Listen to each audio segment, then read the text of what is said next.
Yogi Berra, Hall of Fame catcher and former New York Yankees manager, was the champion of muddled conversation. Here are a few of his ambiguous statements. One day in St. Petersburg, Florida, a spring training observer told Yogi, "Good afternoon, Mr. Berra. You look mighty cool today." "Thank you, ma'am," Yogi replied. "You don't look so hot yourself." He was fond of saying a nickel ain't worth a dime anymore. He one time said that baseball is 90% mental and the other half is physical. He would say things like, "You got to be careful if you don't know where you're going because you might not get there." Clarity was not Yogi's strong suit.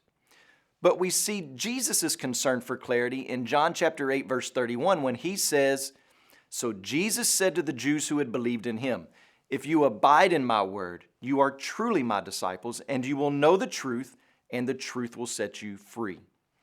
The clarity comes with that first word, so. Those two letters throw us back to the previous verses in conversation. Jesus has been giving proof that he was truly the Son of God and that his testimony of being the light of the world was trustworthy. He said in verse 24, "Unless you believe that I am he, you will die in your sins."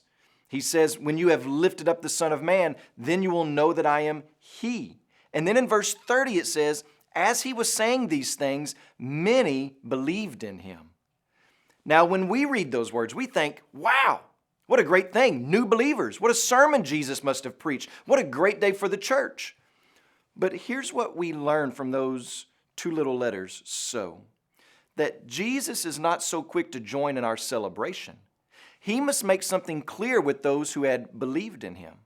He's seen this type of response before. Jesus wants to distinguish between a surface level belief that would fade out and a sincere, saving, sustaining belief. Jesus wants to clarify what true legitimate embracement of the gospel looks like for the people in his audience, for the first century church, and for us today. And here's why we should love this text and why we should love and trust Jesus. Because passages like Mark 4 are true. People respond to the gospel in different ways, and not always are acceptable to God. In fact, only one way is acceptable. Only one type of response saves. And here, Jesus is giving us the litmus test of true saving belief. It's abiding in his word. This is how we live out our belief.